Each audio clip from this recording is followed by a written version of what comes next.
बहुत समय पहले की बात है। एक छोटे से गांव में रमेश नाम का एक गरीब मछुआरा रहता था।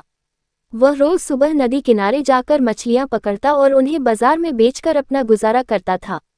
लेकिन कई दिनों से उसकी किस्मत उसका साथ नहीं दे रही थी और वह कोई मछली नहीं पकड़ पा रहा था।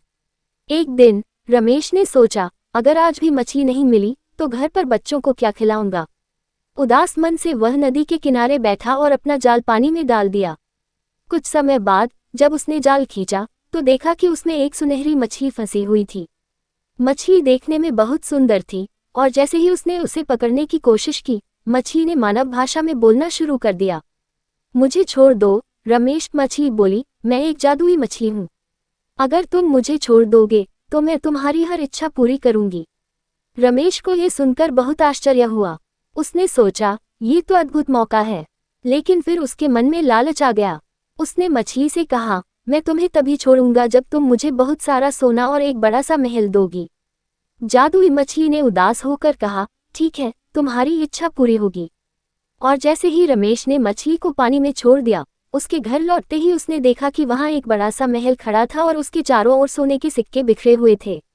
रमेश बहुत खुश हुआ और अपने नए महल में रहने लगा। लेकिन धीरे धीरे उसका लालच बढ़ता गया। अब वह और ज्यादा चीजों की मांग करने लगा।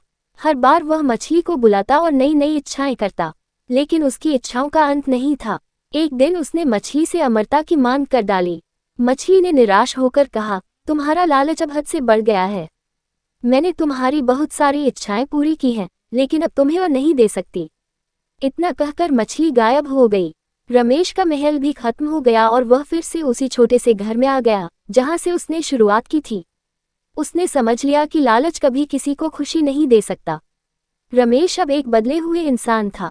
वह फिर से साधारण जीवन जीने लगा, पर अब वह खुश था क्योंकि उसे सच्ची खुशी और संतोष का अर्थ समझ आ गया था।